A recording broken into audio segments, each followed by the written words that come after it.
اب تو لڑکیاں بھی رات کو میک اپ کر کے سوتی ہیں فراز کہ کوئی دیکھے نہ دیکھے شبیر تو دیکھے گا۔ ہمارا یہ انداز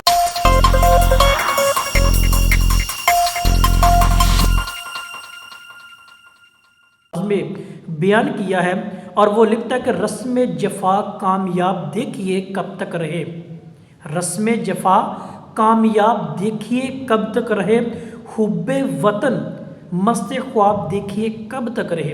ایک کوشچن مارک ہے، کب تک رہے؟ اس سوال کا جواب آج میں آپ کو دوں گا کہ اس نے یہ سوال کیا پوچھا ہے اور اس کا جواب کیا نظر آتا ہے۔ عموماً میں اور آپ ظاہری دکھاوے کے پیچھے دھوکے فریب میں چلے جاتے ہیں۔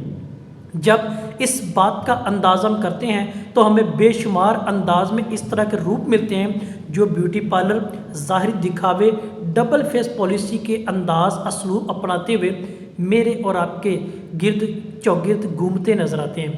ہم ان کی ظاہری شکل و شبہات پر مرتے ہیں، میں اور آپ ان کے ظاہری دکھاوے پر اپنی جان لٹانے کی تیار ہوتے ہیں اور کہتے ہیں جی کہ یہ ٹھیک ہے، خوبصورت ہے، ٹھیک ہے، خدا نے خوبصورتی عطا کی ہے۔ لیکن جب آپ نے اس سوال کا جواب ڈھونڈنا ہے کہ دیکھیے کب تک رہے، یہ کب تک آپ کو دکھاوا چلتا نظر آئے گا کہ دل پہ رہا مدتوں غلبہ یاس و ہراس، قبضہ حزم و حجاب دیکھیے کب تک رہے۔ اب وہ کب والا معاملہ دیکھیں جب تک آپ کو اس کی اصلیت کا نہیں پتہ چلتا ہے۔ میں آپ کو بتاتا ہوں کہ اس کی اصلیت کیا ہے، کیونکہ تابہ کجا ہوں، تابہ کجا ہوں دراز سلسلہ ہائے فریب کہ لوگوں کی ضبط کی لوگوں میں تاب دیکھیے کب تک رہے۔ اب ضبط والا معاملہ بھی دیکھیں کیونکہ سلسلہ ہائے فریب وہ دھوکے بازی والا معاملہ ہے۔ اب وہ دھوکے بازی والا معاملہ دیکھیں تو جیسے ہی میں نے اس سیب کا رخ اس طرف کیا تو آپ کو اس کی حقیقت اور اصلیت پتہ چل گئی۔ مطلب کیا ہوا کہ دیکھنے میں وہ کچھ اور ہے، وہ اپنی اصلیت کچھ اور دکھا رہا ہے، دکھاوے کے طور پہ وہ دے رہا ہے رنگت کے اعتبار سے، شکل کے اعتبار سے، لیکن جیسے ہی اس کا دوسرا پہلو دیکھا تو وہ کہ اندر سے خالی اور کھانے کے قابل نہ اس کو چھونے کے قابل۔ یہ ساری صورتحال کیا ہے؟ یہ اس کا سوال ہے کب تک رہے؟ جب تک آپ اس کا دوسرا پہلو نہیں دیکھتے ہیں، جب تک آپ نے اس کا دوسرا رخ نہیں دیکھا تب تک آپ کو اس کی حقیقت اور اصلیت کا نہیں، تب تک یہ سلسلہ فریب چلتا رہے گا جو آج ہمارے معاشرے میں محبت کے نام پہ دغا، مذہب کے نام پہ فراڈ، لاس اینجلس میں آگ لگے تو خدا کی طرف سے عذاب، اور پاکستان میں اس طرح کا کوئی واقعہ ہو تو یہ جی ہماری آزمائش ہے۔ یہ وہ تسلسل ہے جو دکھاوے کا، ادھر کچھ اور ہے ادھر کچھ اور ہے، ہاتھی کے دانت کھانے کے کچھ اور ہے، دکھانے کے کچھ اور ہے۔ یہی اصلاح کی وہ اصلاح دے رہا کہ پردہ اصلاح میں، پردہ اسلام میں کوشش تخریب کا، یہ تباہ کاری کی بھی بات کی جو پاکستان پر مسلسل آتی جا رہی ہیں ان کی بات کی جائے کہ پردہ اصلاح میں کوشش تخریب کا خلق خدا پر عذاب دیکھیے کب تک رہے، کب تک رہے؟ جب تک اس کا آپ کو یہ پہلو نظر نہیں آتا ہے جو ادھر کچھ اور دکھا رہا تھا، آپ نے اس کو بھی دیکھنا ہوتا ہے کہ یہ کیا کہہ رہا ہے، یہ کیا سنا رہا ہے، یہ کیا بتا رہا ہے اور یہ کیا سمجھانے کی کوشش کر رہے ہیں۔ تو حسرت موہانی نے اس بات کو بڑی سادہ الفاظ میں بتایا کہ پردہ اسلام میں کہ آج کے مذہبی فراڈ، مذہبی ٹھگ باز مذہب کے نام پہ جو ڈاکہ ڈال رہے ہیں وہ ہمارے پاس اس کی ایک بہترین مثال ہے کہ جو کوشش تخریب کا خلق خدا پر عذاب دیکھیے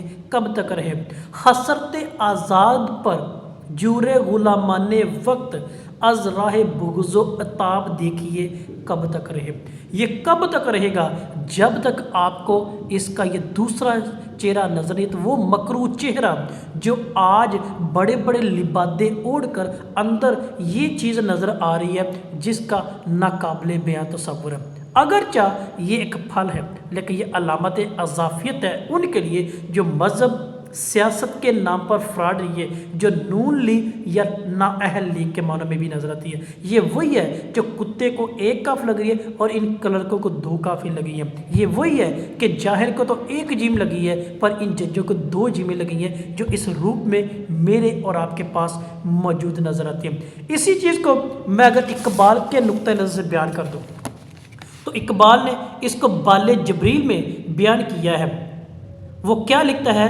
وہ ہم اس بات کو، بتوں سے تجھ کو امیدیں خدا سے نو امیدی، بتوں سے تجھ کو امیدیں خدا سے نو امیدی، مجھے بتا تو صحیح اور کافری کیا ہے۔ یہ وہی کافری ہے جو ادھر کچھ اور نظر آ رہا ہے، ادھر کچھ اور نظر آ رہا ہے۔ یہ وہی کافری ہے جو بتوں سے امیدیں لگا رہے ہیں اور خدا سے نو امیدی والا معاملہ۔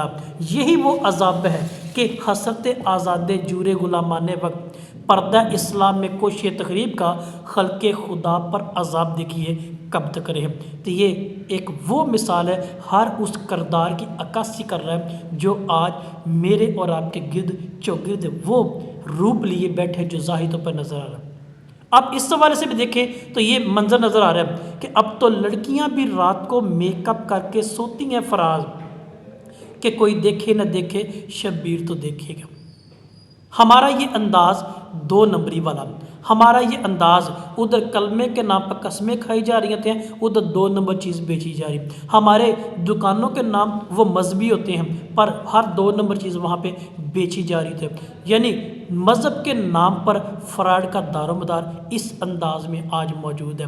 یہی وجہ ہے کہ پچھلے 77 سال سے پاکستان میں انقلاب نہیں، عذاب ہی آتا جا رہا ہے۔ وہ عذاب اس صورت میں جو اس ملک کو کھاتے جا رہا ہے، اس عوام نے اندر ہی اندر یہ کر لیا ہے، اور ہمیں اس بات سے کہ تسبیح پھری پر دل نہ پھریا، تسبیح پھری پر دل نہ پھریا، کی لینا تسبیح پڑھ کے، جاگ بنا دو جمدہ نہ ہی، لال ہوئے پاویں کڑ کڑ کے۔ تو یہ انداز ان لوگوں کا آج میرے اور آپ کی عکاسی کر رہا ہے کہ آج میں اور آپ کس معاشرے کا حصہ ہے، کن الفاظ کا۔ وہ یہی ہے کہ ادھر کچھ اور ہے، ادھر کچھ اور ہے۔ یہ ہے ڈبل فیس پالیسی۔ ہمیں ان باتوں سے سیکھنے کی ضرورت ہے، ان جاننے کی ضرورت ہے۔ یہ ایک بہت بڑا المیہ ہے، بہت بڑا المیہ ہے۔ اب اس بات کو میں احمد دیم قاسمی کے روپ میں بیان کر دوں تو آپ کے سامنے آتا ہے کہ نئے انسان سے، احمد دیم قاسمی کے بقول، نئے انسان سے تعارف جو ہوا تو بولا، میں ہوں سکرات مجھے زہر پلایا جائے۔ موت سے کس کو مفر ہے مگر انسانوں کو، موت سے کس کو مفر ہے مگر انسانوں کو، پہلے جینے کا سلیقہ تو سکھایا جائے۔ اب یہی انداز میں بتا رہا ہوں، یہی انداز مجھے اور آپ کو سکھا رہا ہے کہ مجھے اور آپ کو کیا کرنے کی ضرورت ہے۔